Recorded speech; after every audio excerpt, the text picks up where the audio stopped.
మరి అంత ఎరినా కొడుకులమా తెలంగాణలో ఉన్నాం. రైతులు చచ్చిపోయినాక రైతు భరోసా ఇస్తాడు, అది రేవంత్ రెడ్డి. నువ్వు ఇంకా నీ పథకాల విషయానికి వస్తే, ఓ అమ్మో నాయన, నీ పథకాలు మా సావుకు వస్తున్నాయి. ఆ పథకాలు మా తెలంగాణకు పట్టిన దళిద్రం కాంగ్రెస్. అందరు ఏమనుకున్నారు అంటే కాంగ్రెస్ అంటే ఇట్లా చేతి గుర్తుంటుంది, దీవెన ఇస్తారు అనుకుంటారు. కానీ రాజశేఖర్ రెడ్డి ఉన్నప్పుడు దీవెననే ఇచ్చింది కాంగ్రెస్.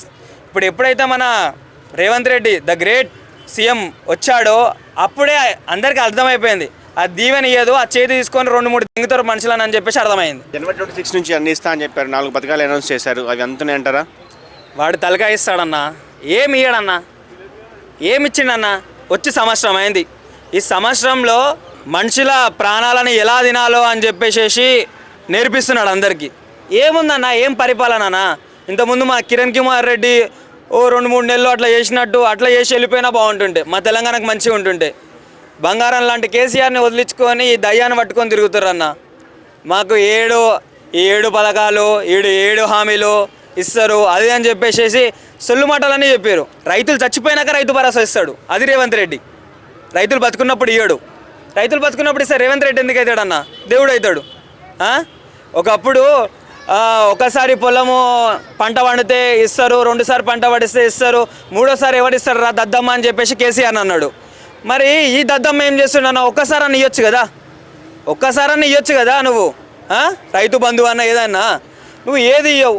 ఎందుకు? పింఛనే కరెక్ట్ టైంకి పడతలేదు. నువ్వు ఇంకా నీ పథకాల విషయానికి వస్తే, ఓ అమ్మో నాయన, నీ పథకాలు మా సావుకు వస్తున్నాయి. ఆ పథకాలు నువ్వు ఎందుకు పెట్టినావు? నువ్వు ఏ పథకాలు పెట్టకుండా సీఎం అయినా సరే మాకు హ్యాపీగా ఉంటుంటే.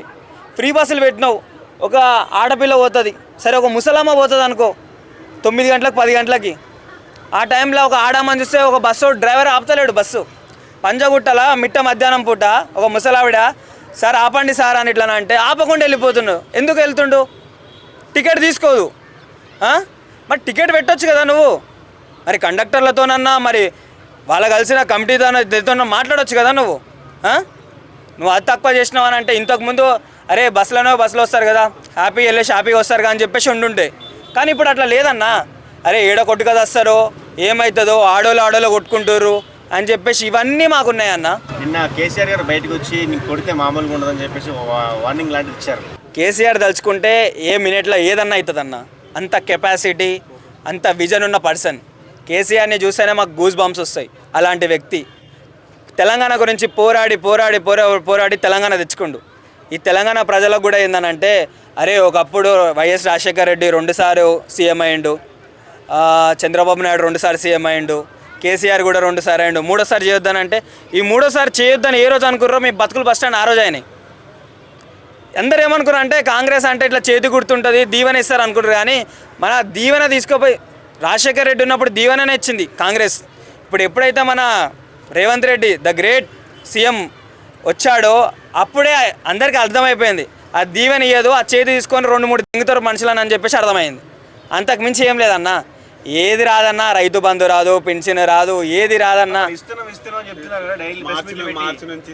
ఇంకా ఇచ్చుకుంటే వాళ్ళ చుట్టాలకు ఇచ్చుకోవచ్చేమో అన్న. మా వరకు అయితే రాలే, ఎందుకంటే మేము కూడా తెలంగాణనే కదా. వస్తే మేము చెప్తాం కదా అన్న, బలిసి కొట్టుకొని అయితే మేము చెప్పాం కదా మీడియా ముందల.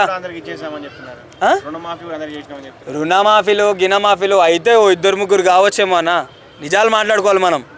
ఎవడైనా సరే సీఎం అయితే మనకు మంచి చేస్తే మనకు చాలు. 2-3 కావచ్చేమో, మాకు ఇంకా అయితే అవ్వలేదన్న. అన్న డావోస్కి పోయి నువ్వు పెట్టుబడులు తీసుకొని వస్తే నువ్వు ఆడ తోపు కాదన్నా.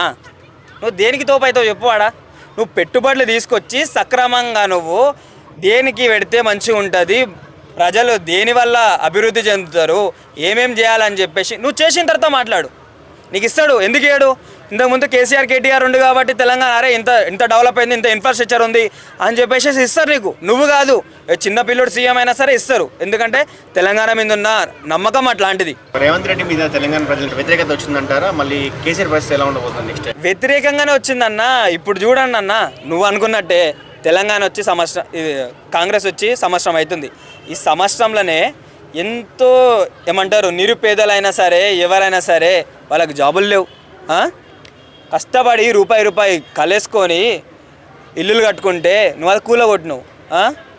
గర్భిణి లేడీ లోపల ఉంది, అరే బయటకు వచ్చే వరకు ఆగండ్రా అని ఎట్లా అంటే అంటారు. అరే కూలగొట్టింది ఏం మన రేవంత్ రెడ్డి కాదు అని చెప్పేసి. కానీ ఆర్డర్స్ ఎవరి దగ్గర ఉంటాయి? నీ దగ్గరనే ఉంటాయి కదా. నీ దగ్గర లేకుండా అయితే ఉండవు కదా. నువ్వు సిలిండర్ ఇంతకుముందు 1000 రూపాయలు 1100కి మేము మంచిగానే తీసుకున్నాం, మంచిగానే ఉన్నాం. నువ్వేమన్నావు, అదే సిలిండర్ మీకు 500కి వస్తా అని చెప్పేసాను. నువ్వు ఆ సిలిండర్ని సగం కట్ చేసి నువ్వు 500కి ఇస్తున్నావు, సగం గ్యాస్ వేస్తున్నావు కదా. మరి అంత ఇరినా కొడుకులమా తెలంగాణలో ఉన్నాం. నేను చెప్తున్నా, నువ్వు ఇంకా నీ ప్లాన్ ఏంటంటే సీఎం రేవంత్ రెడ్డి గారు, మీ ప్లాన్ ఏంటంటే ఈ 3 సంవత్సరాలను వీళ్ళు అతలకుతలం చేసేసి ఇంకా 2 సంవత్సరాలు మంచి చేసి నెక్స్ట్ టైం అవుదాం అనుకుంటున్నావు. కానీ నువ్వు ఇప్పటి నుంచే మంచి చేసినా సరే నువ్వు ఎప్పటికీ సీఎం మళ్ళీ కావు. ఇది మాత్రం 100%. నువ్వు నేర్చుకోవాల్సింది చాలా ఉంది. నువ్వు ఒక్కటైనా సరే నువ్వు ఈ నుంచి ఢిల్లీకి వెళ్తావు కదా, ఆ పెట్టుబడితోని తెలంగాణ మొత్తం మంచి చేయొచ్చు. నువ్వు అరే ఈ డెసిషన్ తీసుకోవాలని చెప్పేసి నీ ఎమ్మెల్యేలతో మాట్లాడుకోవాలి, నీ మంత్రులతో మాట్లాడుకోవాలి. నువ్వు అట్లేం లేదు, ఏదైనా సరే రాహుల్ గాంధీ, సోనియా గాంధీ వీళ్ళు ఉన్నారు కదా అని చెప్పేసి అసలు సీఎం నువ్వా వాళ్ళ? ఒక్క దాంట్లో ఒక్కటంటూ నీకు క్లారిటీ లేదు. ఒక సీఎం క్వాలిటీస్ ఉండాలి, అవి కూడా లేవు. నెక్స్ట్ కేసీఆర్ వస్తారంటారు అయితే? 100% కేసీఆర్ వస్తాడన్న. కేసీఆర్ కేటీఆర్ ఉంటేనే మా తెలంగాణని ఎంత మార్చిండన్న. మేము చేసుకున్న పాపము ఇంకా మాకు దుఃఖం వస్తుంది. మేము చేసుకున్న పాపము, మేము చేసుకున్నది ఇదంతా కాబట్టి మాకింత మా ప్రజలకు ఎప్పుడూ అర్థమైంది. ఆ ఇల్లులు కూలగొట్టినప్పుడే అర్థమైంది ఇంత పెద్ద తప్పు పని చేసినావని. నువ్వు చెరువులల్లా ఇలీగల్ ప్లేస్లా కట్టుకుంటారు అంటే మరి ఇన్ని రోజులు ఏం పిక్కిరు ప్రభుత్వం? మీ ప్రభుత్వం అయినా సరే, ఇంతకుముందు వచ్చిన ప్రభుత్వం అయినా సరే ఏం పిక్కింది? వైఎస్ రాజశేఖర రెడ్డి ఉన్నప్పటి నుంచి ఉన్నాయి అవన్నీ. మరి అప్పుడు ఆయన చేయొచ్చు కదా. నువ్వు ఏదో చేద్దామనుకుంటూ పోయి ఏదో చేసేస్తుండన్న. ఈ బంగారు తల్లి, తెలంగాణ బంగారు తల్లిని కూడా నువ్వు రీప్లేస్మెంట్ చేయడం ఏంది? ఆ రీప్లేస్మెంట్ నువ్వు మార్చే ప్లేసెస్ కాడ ఒక గ్రామం అన్న మంచిగా ఉండదా? అమ్మాయికి స్కూటీలు ఇస్తా అన్నారు, 2500 ఇస్తా అన్నారు మహిళలకి. ఓ నాయన, 2500 రావు, ఆ స్కూటీలు రావు, ఏం రావు. ఉన్న స్కూటీలు గుంజుకోకపోతే చాలు ఈ ట్రాఫిక్ పోలీసు వాళ్ళు. అర్థమవుతుందా? ఏవి రావన్నా, ఏవి కాదన్నా. చెప్తున్నా కదా, కాంగ్రెస్ అంటే ఇంతకుముందు ఒకలా దీవెనలా ఉండే, ఇప్పుడు అదే కాంగ్రెస్ అదే చేతి తీసుకొని ప్రజలందరినీ చితకబాతుందన్న. ఇది మాత్రం 100%. రేవంత్ రెడ్డి పాలన గురించి ఒక్క మాటలు ఏం చెప్తావు? రేవంత్ రెడ్డి పాలన దుర్మార్గమైన పాలన, దరిద్రమైన పాలన. మా తెలంగాణకు పట్టిన దరిద్రం కాంగ్రెస్. ఈ కాంగ్రెస్, రేవంత్ రెడ్డి వీళ్ళందరూ. ఎందుకనంటే ఒక సీఎం అంటే నువ్వు డెసిషన్ తీసుకుంటే అరే తెలంగాణ మొత్తం హ్యాపీగా ఉండాలి.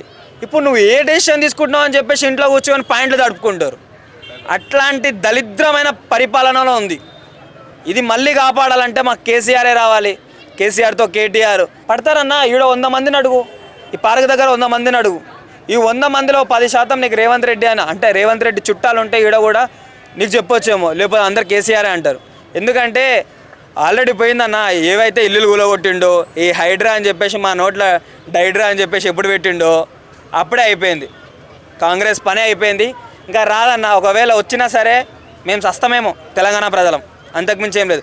ఇంతకుముందు ఆంధ్రాలో జగన్ ఉన్నప్పుడు ఎంత కష్టాలు ఆంధ్ర వాళ్ళు అంటే అది కూడా మాది ఏమంటారు మా తప్పు ఉంది.